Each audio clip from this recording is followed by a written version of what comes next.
where wealth strategies and investment wisdom collide, featuring your distinguished host and certified financial planner, Bart Zandbergen. Welcome to the Zandbergen Report, a showcase for wealth strategies and investment wisdom that's essential for our evolving world. I'm your host, Bart Zandbergen, and as usual in studio today, our engineer, Paul. Paul, how are you? Well, worried. Very worried about this show. You should be, Paul. We're gonna approach a subject that is going to bring out the tissues. You know, and I know you're going to talk about emotion and men, and I grew up in a world where that was in a time when that was just not the case. In the 50s, in the Midwest, you know, real men did not show emotions. Well, Paul, at the end of this, you are going to be hugging us on the way. I can't wait. I can't wait to see the transformation here. Well, I'm so pleased and honored to have my friend and my guest, Lola Gershfeld. Lola, welcome to the show. Thank you so much, Bart. I'm so honored to be here, really. We're pleased to have you. So excited. So I'm going to give you kind of cue you up, let the audience know who you are and what you do. Mm-hmm. So Lola is a doctor of psychology, and she is a board and team dynamics specialist, and she is founder and CEO of Level 5 Executive, improving the effectiveness of leaders, boards, and teams through the emotional connection process. She serves on the Board of Governors at the Center Club Orange County and is an adjunct professor at Chapman University in Orange. Lola is also the author of 2 books, Trust Makers and Effective Board and Team Dynamics Guide. She has over 20 articles featured in Forbes, CEO Magazine, Accounting Today, and others. Lola is a developer of the Mastering Emotional Connection and the Train the Trainer certification programs. She has trained over 40 EMC certified trainers and worked on over 150 case transforming teams to be more effective and higher performing. That's a lot. You are one busy lady. Well, again, I'm so great to have you on the show. And I thought maybe a good start, I think the background is interesting, but maybe let people and our listeners know more about what it is you do and how important emotions are and how we're going to make Paul a much nicer and softer, better leader here. Well, thank you, Bart. I guess I never really found anything more fascinating and more interesting than the amazing drama that goes on with people who work together, whether they're in teams or in boards. And I think it started when I was a young career woman serving on a private company board where board members would just engage in this shooting gallery, if you will, and throwing punches at each other. And I would just wonder, and I was just mesmerized with this drama that they would engage and how they would get into this emotional music, into that emotional dance, if you will. And I would see them fight with each other and how they connected and how they disconnected. And I would run home and I would draw patterns, like how did this start? And why would one person say something and then the other person respond? And why is it some people would try to reach and the other people withdraw and disengage? And then after years later, fast forward, Sure. I'm sitting in the couples workshop and I'm watching this couple fight. And I'm thinking to myself, oh my God, boards and teams are all about attachment bonds. If you create a more secure bond with people you work with, you are much more happier, you collaborate, you engage. And when you don't, you completely push for that connection constantly, because that's what the brain does, is when we depend on each other, the brain wants to create a secure bond with each other. Yeah. And so that's a survival. So survival kind of kicks in. And so now we have emotional connection process, or EMC as we call it, which helps people to bond and to create this bonding conversation where they can talk from the place of vulnerability, where they can share their concerns, not by attacking or pushing or withdrawing, but they can have this vocabulary, if you will. And I have to put emotion in, because emotion is what really makes the difference. Yeah, I can so see that. if I can share a little bit about the background about emotion. Yeah, please do. Emotion is the most powerful thing in the room. And in a relationship, emotion is also the most powerful agent of change. So emotion tells us what matters. Emotion it tells us what's important and what drives the interaction. It all starts with emotion. So in your work, right, as a wealth advisor, you probably deal a lot with emotions. Yes. Sometimes during maybe market volatility, I find myself more of a psychological counselor or advisor than I do a financial advisor. Right. And it's so important because what you're helping you're helping to co-regulate your client's emotions, because in a volatile market, emotions go high. Correct. Right? And the emotions go high because emotions is a survival mechanism for us. Like, for example, if the fire alarm goes right now in this building, I will become irrelevant to you in nanosecond. Right. Your brain will be focusing on the alarm. Yeah. It will be, your blood will rush into your feet, and your body is going to constantly say, am I saved? Boom, I'm not safe. I'm out of here. Yeah. And so this is what emotion tells us. And so what you're doing as being a counselor, you said, Lola, I'm being a counselor to my client, right? Right. I'm trying to help them to calm them down, to share, to listen to their emotions, to hear them. And that's what I think emotional connection process does, is helps people to listen for emotions. How do you listen for the emotions? How do you help people to hear that they're valued, that they matter? What they're saying matters. Mm-hmm. And I think people don't know how to do that. By learning communication skills, you're really not getting to the emotions. And emotions is the core. And it seems to me that this would help Paul, this would help couples, this would help business leaders. I know that you specialize in boards and teams, but is there a boundary? Is there any it's boundaries? Everywhere. No, Right. It's everywhere, right? It's with your relationships, it's with I have 5 grandkids, and I'm teaching them the language, That's so how great. to express about it. Because if you think about it, no matter what's in relationship, whether it's personal or professional, in your clients, with your coworkers, when there's conflict is the inflammation. The virus is emotional disconnection.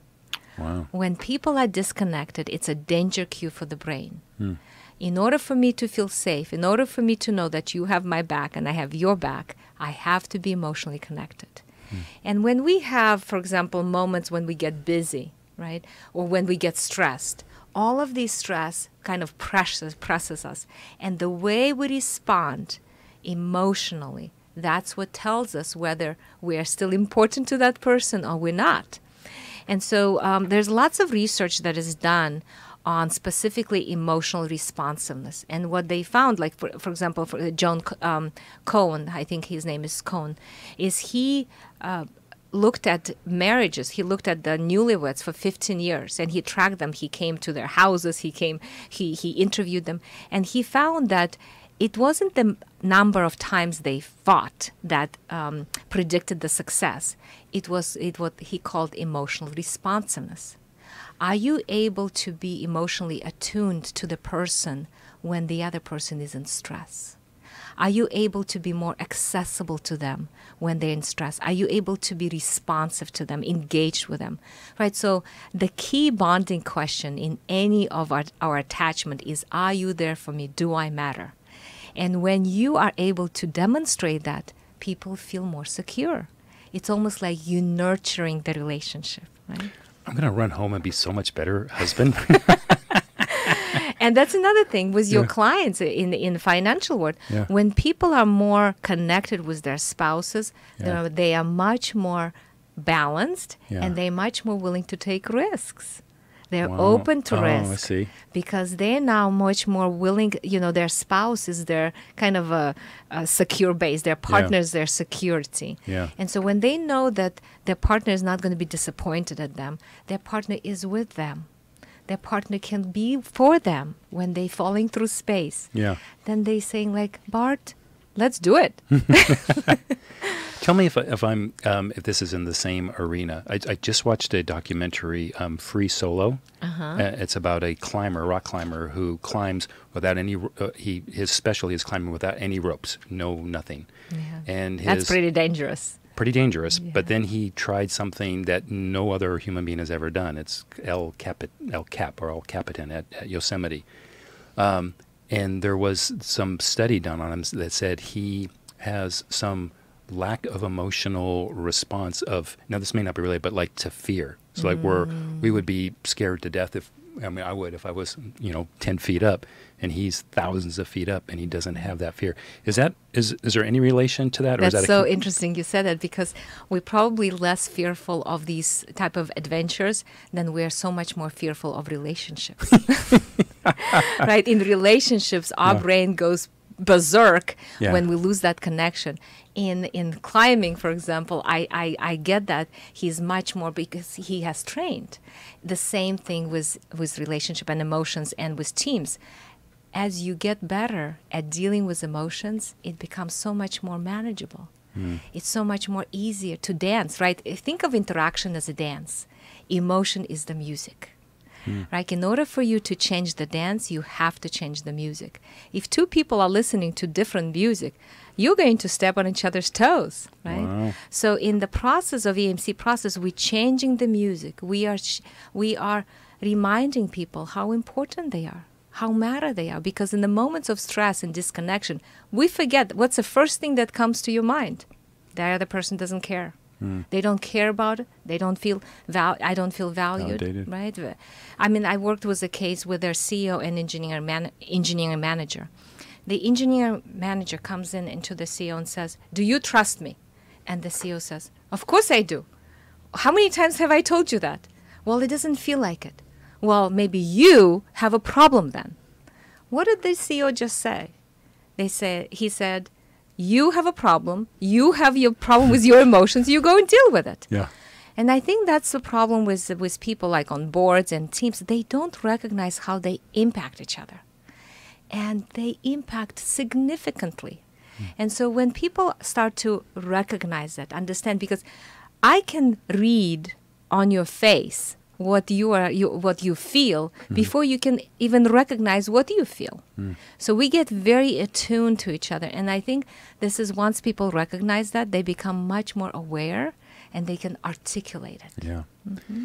My guess is that there's a big difference in gender with emotional connection. Is that true? Yeah, and I get that question all the time, right? Yes, well, I think men and women, first of all, they're both humans, right? And so they want to express their emotions. But I think women had more practice. Like, for example, I worked with a board where, I had 3 men working with it. And before every board meeting, we would go through talking about emotions, because if they are more connected with themselves, they'll be much more connected with their board members. And I would come, and the chairman would talk about his emotion, the CEO would talk about, and then I would come to the vice chair and he would say, "Lola, don't ask me about emotions. I am a very private person. I don't want to talk about emotions." I said, "No problem. I get it. It's difficult for you." And then after about 8 months, we came after a board meeting. And again, I go around the room and I ask them. And suddenly the vice chair opens up. He opens up how he feels and how he was demeaned, and the comments that they made. He was brushed to the side, and my jaw drops. And this is a demonstration saying we have a mirror neurons in our brain. And our mirror neurons duplicate what the other people's do. So that done is for survival. And so this person shared because he saw that it's safe to share. He had the language. He saw us doing it. And so he decided to do it, because when we hurt, we reach for other people to help us. And we want to be connected to that person. The best part, Bart, was when the chairman, knowing this process, he didn't defend, he didn't say anything, but what he said is, "What can we do?" And the vice chair says, "Just be there." How great. How great is And that? I think this is what you do with your clients. When they go into panic of emotional fear, "Oh my goodness, the market is going to, oh my goodness, I'm going to lose the money. Oh my goodness, what is my spouse is going to say? Oh my goodness, am I doing the right decision?" You're just there. You're catching them just being there. That's so great. What is there a standard process that you go through with your teams or with your Yes. leaders? Can you share a bit of that? Is Sure, that okay? sure. That's really good. So it depends on like if when there's team is in conflict or a board in conflict, the first thing is you want to give them the individual, maybe one individual session I always give to each individual person so they feel safe to kind of like share whatever they're on the mind. But then the second session is always bringing people together because people change when they're together because they have this impact on each other. They want to connect. And what we look for is we create bonding conversation.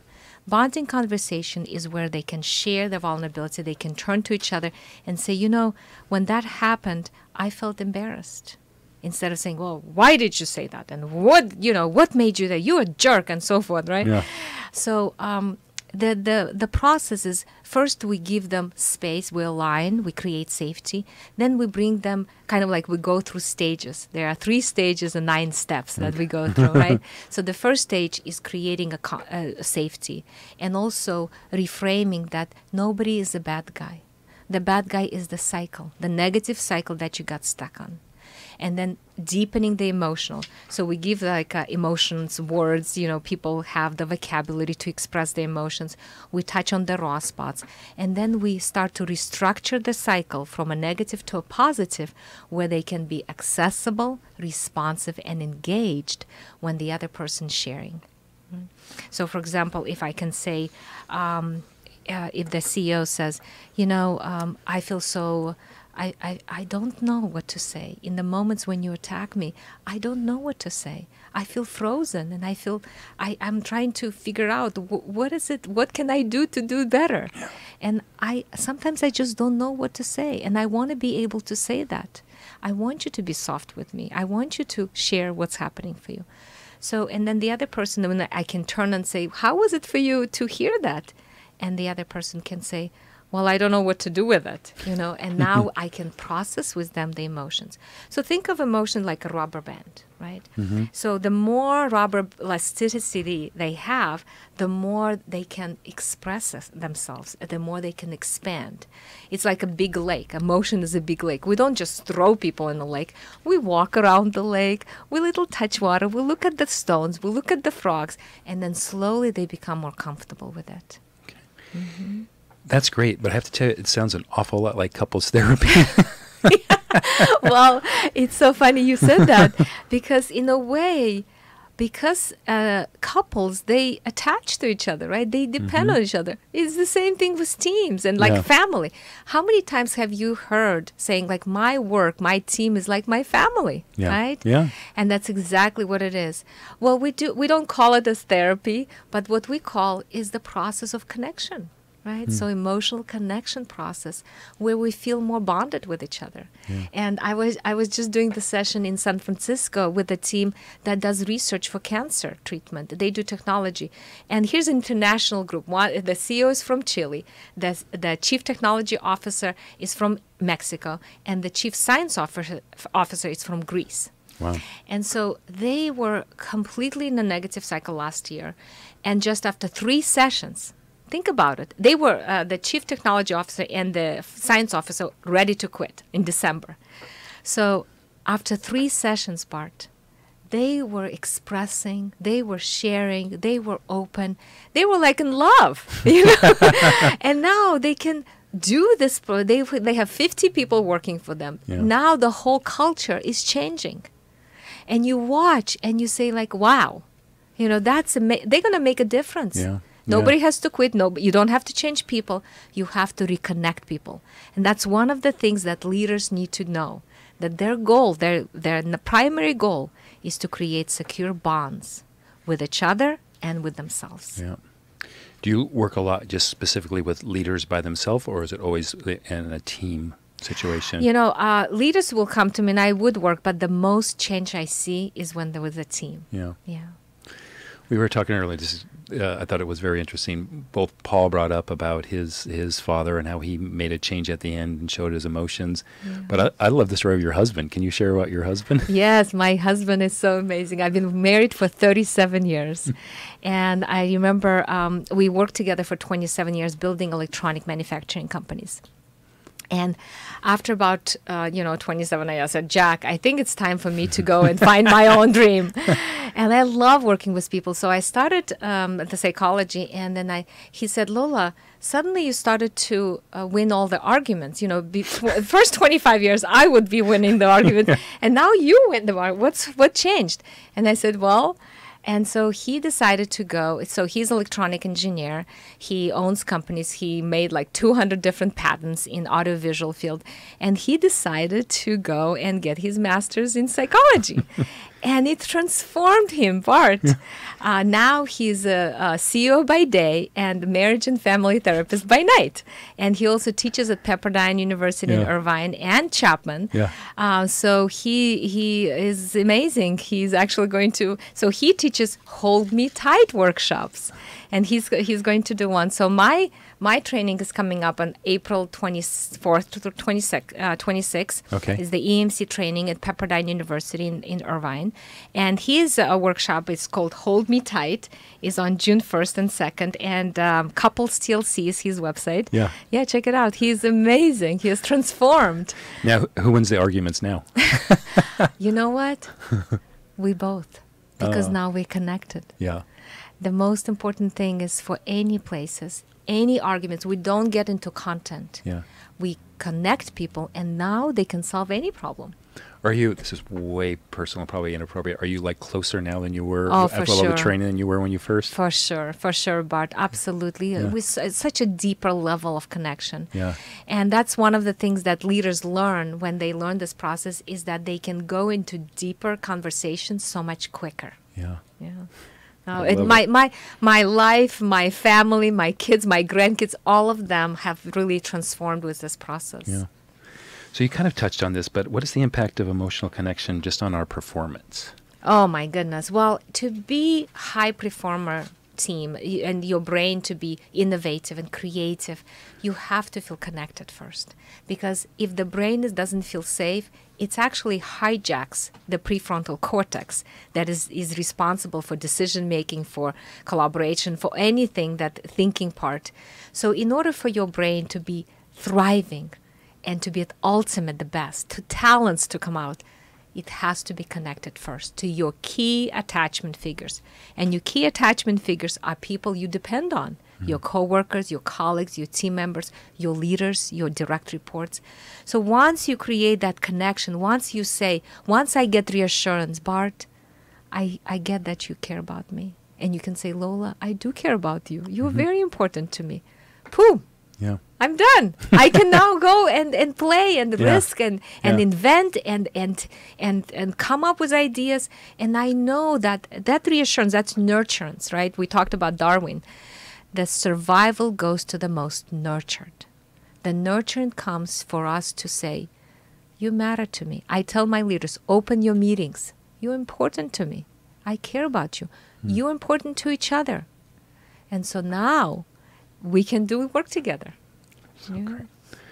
Paul, you have been uncharacteristically quiet. You must have a comment or question somewhere. We've had other people come in and talk about emotional intelligence and this whole idea that business leaders have to be emotional creatures. That is in 180-degree conflict with what I was taught as a child. Leaders are tough. John Wayne. They never show emotions. They're the ones that are cool under fire here. How do you show emotion and not see, and then I'll use presidents as a thing. Bill Clinton was the first one that, felt your pain and was an emotional thing. Now we're back to a very unemotional older guy, Trump, who seems to be the opposite of all that. Talk about those two different archetypes, and is one dying and one alive? Are we moving into the Bill Clinton era more, the feel your pain era more here? And what does that do to organizations? I think, Paul, you touched really good points there. I think it's really important. I think the neuroscience is showing us that our brain interprets pain when we are disconnected the same way as stepping on a nail. So I think with the new science, we now understand more how to be more productive, how to really go out in the world and influence. I think, Paul, you're talking about CEO influences, leaders' influence. And the more we can be this emotionally accessible, responsive, and engaged, are you there for me? ARE, accessible, responsive, and engaged. The more you can be more influenced with people. So I think the science has helped us, and the bonding attachment. John Bowlby, who's the father of attachment, he talked about that the need for connection goes from the cradle to the grave. We never stop needing our longing for connection. And so the science, and I think the neuroscience, all of those things have showed us that we become much more influential when we can connect on an emotional level. Paul, I'm a changed man. How about you? I'm open to it because, it's awful hard holding all this in through the years. And I think there's liberation that comes if you can be yourself and show this. I think the fear is somehow that if you're vulnerable, you're going to look weak. Right, and so true, and that's, I think, we're coming along. That's so crazy, right? Yeah. It's so crazy. It's actually the other way. When we're vulnerable, we are strong, because when we can show a vulnerability, we can show who we are. We can be there, and then the other people will be closer. With our vulnerability, we pull people closer together. With our toughness, we push people away. Yeah, that is true. That's very true. I'll say that in 6 years plus of doing this medium, whatever this is, radio, live podcasting, it's a form of social media, and the more real, authentic, genuine, honest, open you are, which means vulnerable, the more people believe you and connect with you. If you come in and all huff and puff, I got all the answers, everything's great, people just turn you off. Yes, you're right. Well, Lola, this has been great. Thanks for coming on. I think this is a really great show, and I'd love to have you back. I think there's so many. We could probably dive deep into any one of these particular areas, and I think that would be great. Yeah, that's so true. Thank you. I would love to hear from you. We call your final thought question. So what is your ultimate lesson learned during your career as an emotional professional? I think, Bart, and I was thinking about that question. I think the one lesson that I learned is you don't have to suffer. You don't have to suffer. The answer is right in front of you, right? You are the answer. You are the answer, and the people that you are with you, and you don't have to suffer. You can learn the tools now with the new science and the research and the theories that have come up with this process that we have, the attachment, the emotional connection process, the hold me tight workshops that my husband teaches. You don't have to suffer. You can be close with people you care about, you work with, and who are important in your life. Yeah, so great. Hey, could you tell the listeners how they can get a hold of you, and maybe to remind them of the dates of your upcoming events? Yes. So you can go into my website, level5executive.com. 5 is spelled out, and you can send me an email, lola@level5executive.com. The workshops that we're coming up is Emotional Connection Process Training, Mastering Emotional Connection. It's at Pepperdine University in Irvine, California. It's the dates are April 24th through the 26th, and we're also going to be in Washington, D.C., May 15th through the 17th. And the Hold Me Tight, if you want to be couples, really, if you want to think about deepening your relationship with your spouse or your partner, you're welcome to visit my husband's site, couplestlc.com. And the dates for that workshop, called Hold Me Tight workshop, is June 1st and 2nd. It's going to be in Fullerton, California. Okay, I'm RSVPing for Paul, so Paul's coming to that one. All right. Well, I want to thank you again. Thank you What a so wonderful much. show. And thanks It was so fun. Good. I'm glad you enjoyed it. Yeah, good. I want to thank everyone who has tuned in, and we look forward to being back in studio next week. Cheers. Cheers. Tune in next week for the latest edition of the Zandbergen Report, Tuesdays at 2 p.m. Catch up on our recent shows by visiting bartzandbergen.podbean.com. The Zandbergen Report is also available on iTunes, iHeartRadio, and Spotify. Interested in being a featured guest on our show, or have a question you'd like to hear us answer? Email podcast@bartzandbergen.com. Bart A. Zandbergen, CFP, and Letitia Burbaum, AIF, are registered investment advisors with Optivest Inc. and registered representatives with Gramercy Securities Inc., member FINRA and SIPC. Investment advisory services are offered by Optivest Inc. under SEC registration. Imagine what it would feel like to lose everything.